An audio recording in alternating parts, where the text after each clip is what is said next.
Good afternoon, everybody. I'm going to be talking about cost-saving strategies in perfusion and tips on circuit management and design.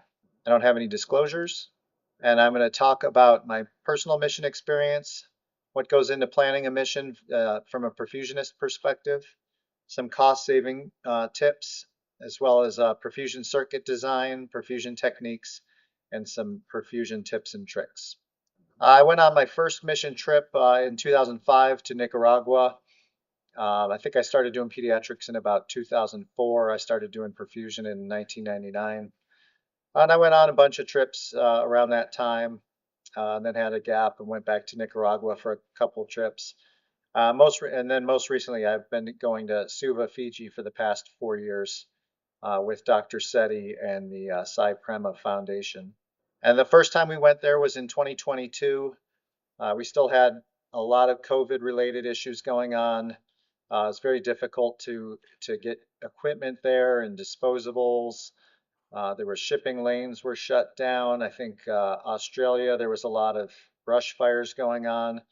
I remember calling a lot of contacts in Australia, perfusionists, reps, trying to see what sort of disposable equipment I could get there. I think ultimately it was somebody from India that was actually able to help the most as far as getting what I needed to Suva. But you can see it's very far from the United States. It's very far from India. Um, but it does serve a lot of island nations in the South Pacific, and so those kids don't have to go to Australia and New Zealand for their heart surgery anymore. So it's been a great trip to be a part of. For circuit design tips, I definitely believe in keep it as simple as possible, particularly if you're training a local team to do what we do. Safety first. Safety is obviously the most important thing, and to me, it's the three big ones are level, bubble, and pressure. Since we're using roller pumps, pressure servo regulation is super important. I like to set up the circuit as close to what I'm used to as possible. So if I'm the one doing the case, then I want it to be as close to what I do at my home hospital as I'm able to avoid mistakes. And if there already is an existing perfusion program with perfusionists, I like to observe them with their setup and then just make suggestions for improvement. And that might be just some safety suggestions, a way to simplify their circuit a little bit, some prime reduction things, maybe adjusting some pump locations. But I don't like to mess too, if they're comfortable and they're doing a good job and it's safe, then, somewhat I might present some new ideas, but kind of let them continue to do what they're doing well. If there's existing tubing packs, specs could be helpful if you haven't been to a place before and you don't know what the pack's going to look like. Um, I've learned to take some notes when I open up a pack. Sometimes the description on the pack doesn't tell me exactly what's in there. So I'll kind of take some notes so I don't make that mistake where I'm opening up a pack and it turns out to be not what I was hoping for. And then just supplement with standalone items as needed. So you'll always have some, extra tubing and connectors and stopcocks, different things that you can use to supplement whatever is in the pack you might be using. And improvise. Like definitely we as perfusionists have to improvise a lot when we go on these trips. It's definitely a skill we need to have. And then like the packs that they have aren't custom to the Fiji heart lung machine. So I'm usually, I got an alcohol pad and a sterile blade, and I'm trying to keep my line lengths as short as possible. All about trying to keep my prime volume down and avoid excessive hemodilution. So now I'll show how I like to design the circuit. Um, it doesn't mean it's the only way. It's definitely not the only way. It's not necessarily the best way.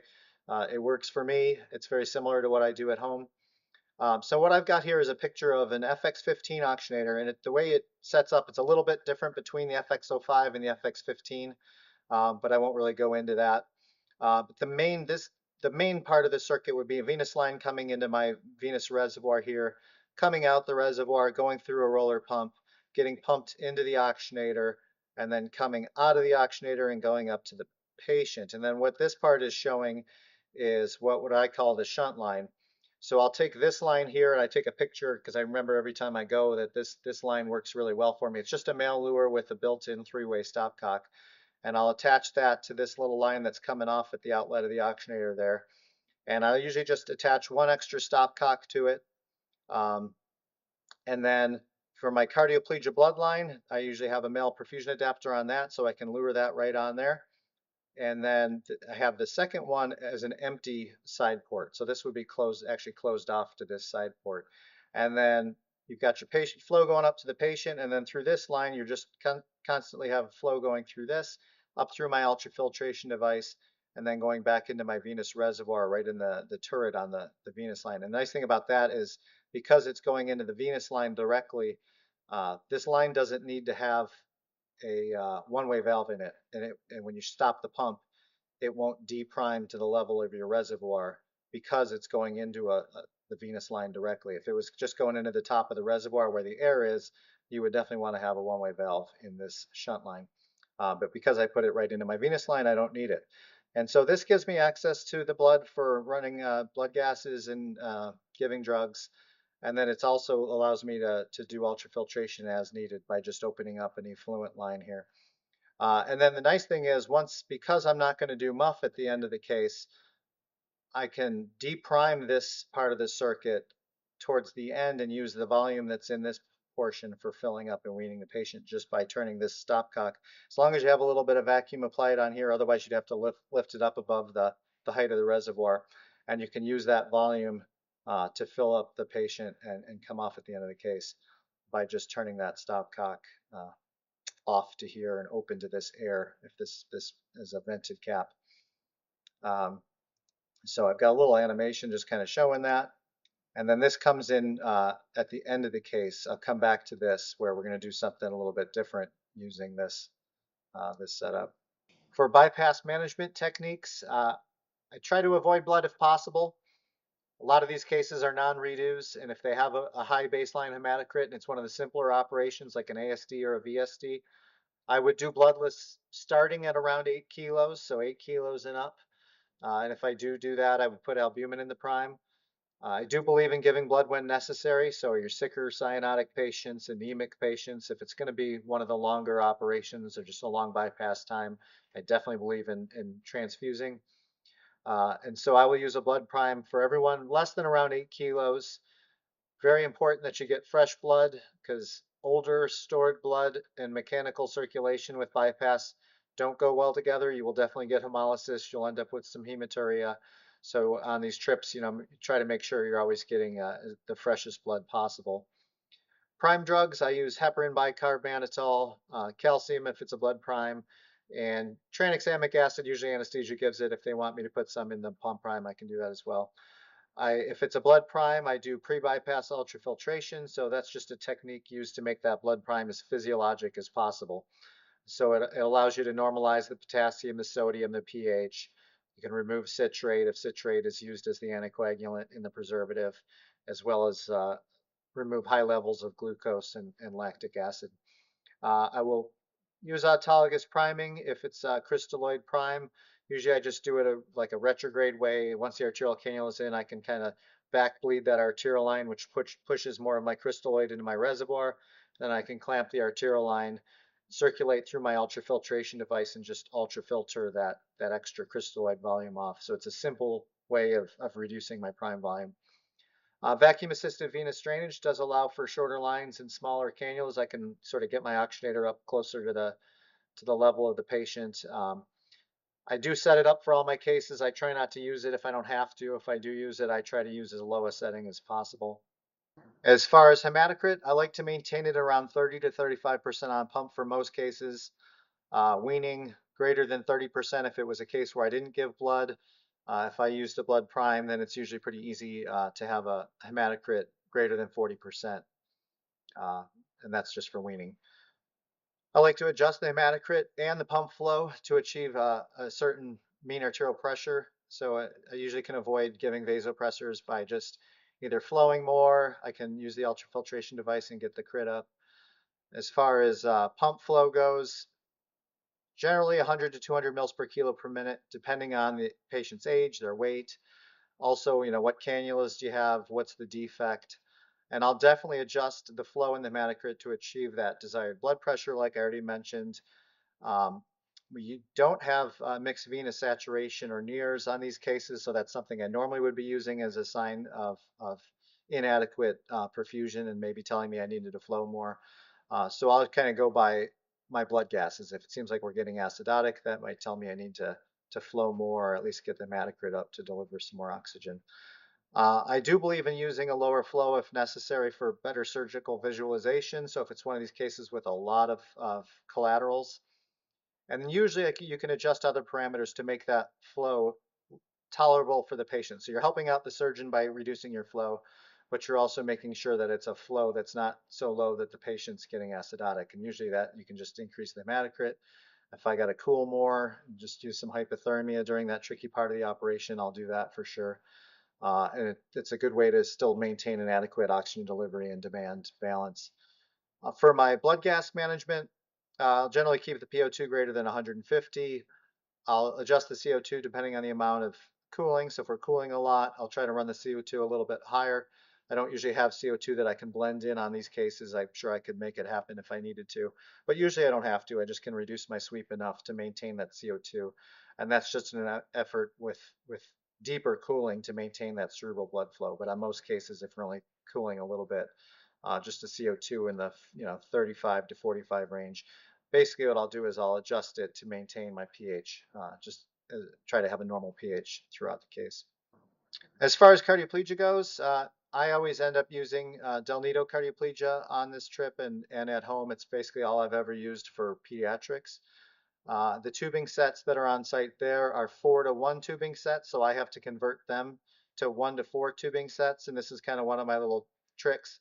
Is the nice thing is it's very easy to adapt a 4-to-1 tubing set to 1-to-4 by cutting the blood in the cardiocrystalloid line, and then the tubings nest really nicely into each other without using a connector.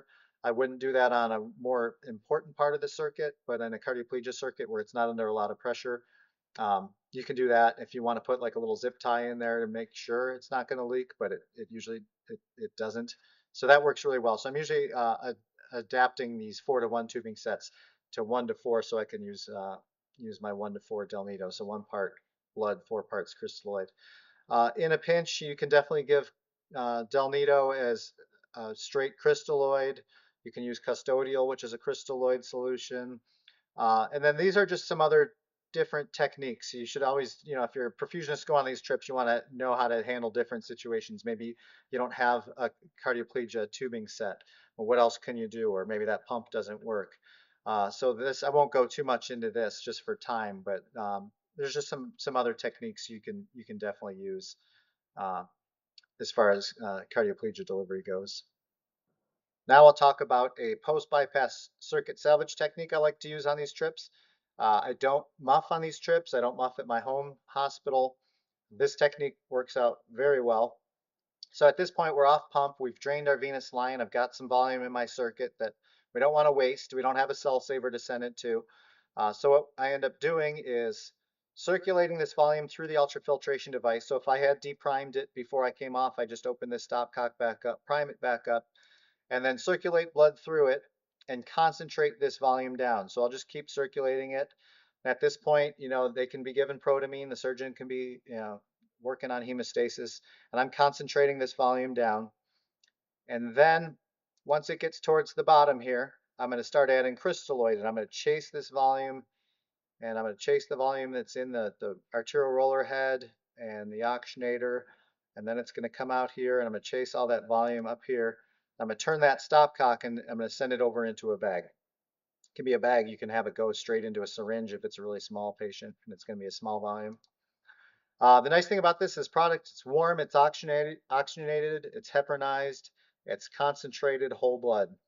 The only bad part about it is it's heparinized. So usually Rungo will give a little extra. He's the anesthesiologist. Gives a little bit of additional protamine as he gives it to cover that heparinized volume.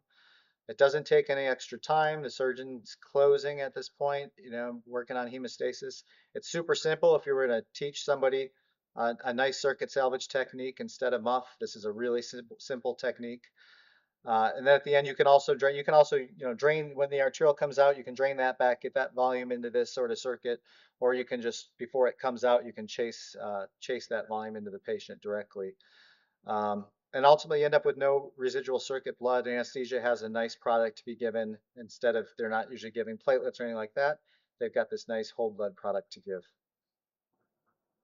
Okay, here's a short video kind of showing this. At this point we're off pump, just circulating that volume. You can see those two stopcocks there. That volume's coming up through here. It's nice and thick, and I'm just circulating. You can see my venous line is clamped there. My arterial line is clamped. The venous line was drained. And I'm going to concentrate that down, and I've got my little line here ready to go.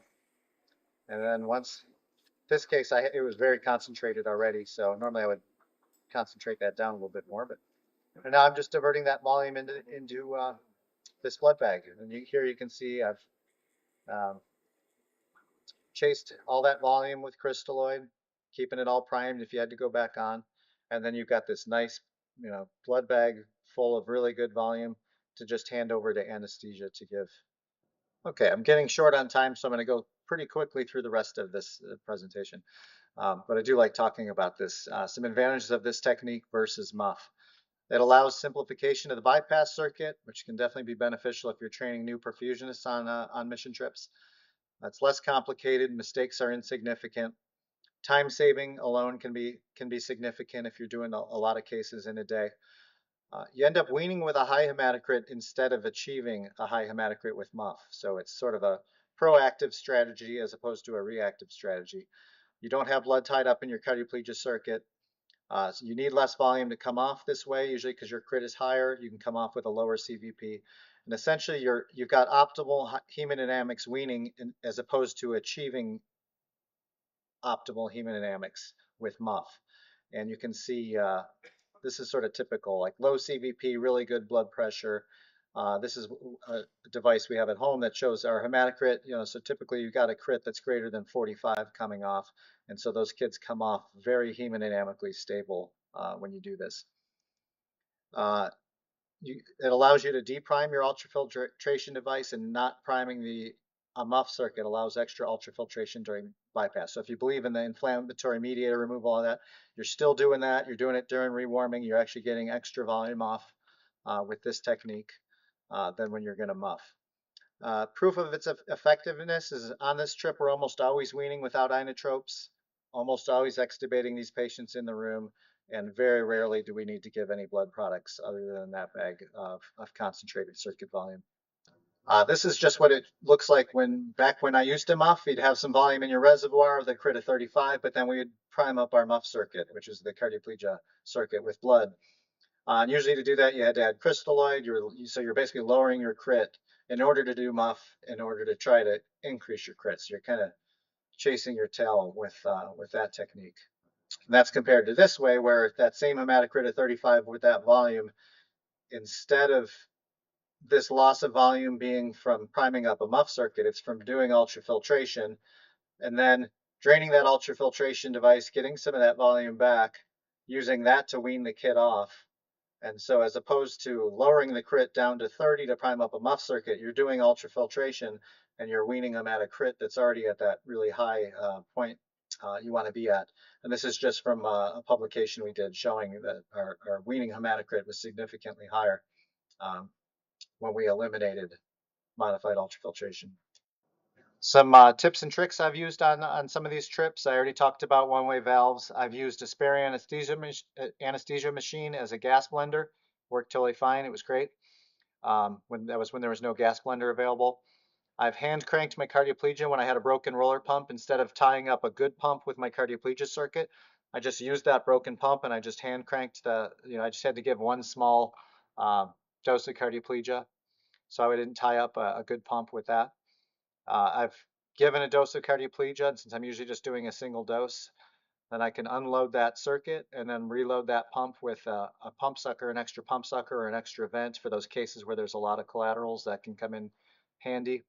I've run 2 pump suckers through a single pump. Sometimes tubing inserts, if you don't have the right tubing inserts, you can sort of splice a larger piece of tubing over it to get that tubing to stay in place.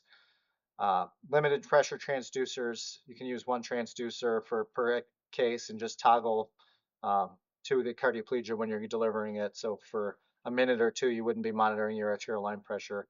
And then when you're done giving cardioplegia, toggle it back to your line pressure. Fluid separators are great. Perfusionists will know what those are all about. I've used just a regular old manometer with an air gap in there in the past. And then on the bottom right, I've used just really long pieces of pressure tubing so that patient's blood would get nowhere near that transducer. And then I can use that transducer on another case and sort of throw away all that tubing and add a new, really long length of tubing to it. Just something to do in a pinch when I only had a very limited supply of transducers. This picture just shows kind of that splicing bigger tubing to when you don't have the right inserts to get this piece to stay in place. Um, Nesting that tubing, I already showed that, and then we already saw that from earlier. I've used the bubble detector. I'll put it, instead of putting it on the arterial line, I'll put it on the outlet of the venous reservoir in cases where I don't have level detectors. I've used the infusion set when there's no quick prime lines. That works fine. You just can't add volume really fast. If we do have a limited supply of quick prime lines and they happen to be double quick prime lines, usually cut one limb off and save it for another, keep it clean and save it for another case. I like to get into the hospital the day before the first operations and really do a thorough check of all the equipment, make sure everything's really working well. And then I tend to, ask for an early arrival to the hospital, usually because I'm by myself and I don't like to get behind. So I think it's important to get in there extra early and get set up and primed and not feel any sort of time pressure. So a lot of times what I'll do is I'll also set up the cardioplegia devices. I'll get those converted from 4 to 1 to 1 to 4. I'll get my ultrafiltration set up, and some other lines I'll kind of set up in advance, and I'll have basically I stay a few cases ahead as far as some of the my setup goes, just to help with time. It's important to have a plan for power failure, pump failure, heater cooler failure, oxygenator failure, gas failure, all the failures. Definitely have a plan, especially if you're on your own and by yourself, no other perfusionist. Make sure you're aware of what backup equipment is available. Is it functioning properly? Checklists are really helpful. So I can make one up. I've got my home one, but I can also just make one up that's very specific to whatever place I'm at. That can be very helpful. All right, now just some pictures.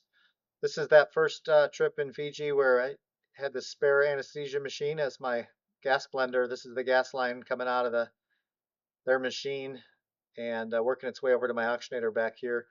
Just had to flip that switch and it bypassed the bellows. It worked great. I had a nice little flat surface to work with and some drawers for some storage. And then this heart lung machine is a Sarnes 8000. This is actually the first heart lung machine I trained on. So it was cool to see it still working, to get to use it again. And then the very next year they had a much better pump, S5 pumps now. But it was neat to be able to use that again. And then this over here is, I didn't have any level detector pads. I remember trying to find out if there was level detector pads, and there wasn't. So tried using duct tape. It doesn't work great. It wasn't super reliable. So I put the bubble detector on the outlet down here. So if my level went all the way down and I didn't notice, the pump would stop before any air really came into my circuit. So it worked, but not ideal. And then this is just a picture showing that hand crank in the cardioplegia. This pump did not work, and so I just put that little hand crank to good use. And then here's pictures. The best part of the trip is the team you get to work with. Here's Dr. Kripali. I'm sure a lot of you know her. Dr. Runga, Dr. Seti. Love going on this trip with them. Love being a part of this mission trip. That's all I have. I deleted some slides on cost savings. I wanted to really focus on the perfusion parts of it. When this is shown live, it'll be 1 o'clock in the morning for me, but I should be on live. It's an honor to talk to this group. I wish I could be there in person. Thanks, Dr. Seti, for the invitation to speak, and I look forward to seeing you in Fiji in April. Thank you very much. Goodbye. Thanks, Craig. That was a remarkable presentation. I think it's a good thing I didn't see those pictures while I was doing the cases.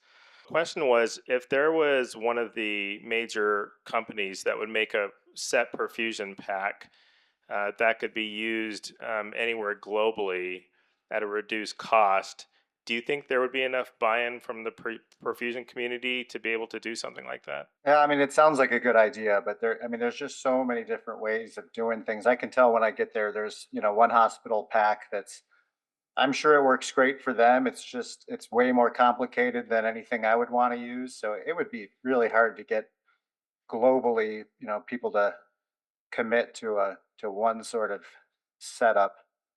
I know that's kind of would be nice for training, have everybody sort of doing such similar things, but probably not super realistic. Yeah, that's kind of what I figured you'd say, but I thought I'd ask. Any other questions? Yeah, I will have a question. Really, it was remarkable. Is your common strategy to win from cardiopulmonary bypass even in newborns with hematocrit values over than 40? Yeah, typically, yeah, because then we'll come off, especially like neonates with a blood prime. It's pretty easy for us to come off with a crit of 40 or 45. Mhm. And then our anesthesiologists typically are giving. We don't do that technique I presented at my home hospital, but they'll give some platelets and cryo, so it pretty quickly goes from the mid 40s down to maybe the mid 30s, and then we'll chase what we have left in our circuit, what we haven't pushed into the patient, to our cell saver, and then they'll have that to get the crit back up into the 40s at the end. Thank you, Craig. Appreciate it. Thanks for being online. And I think that's going to end this part of the session. We'll have a break and then we'll restart back. Thanks.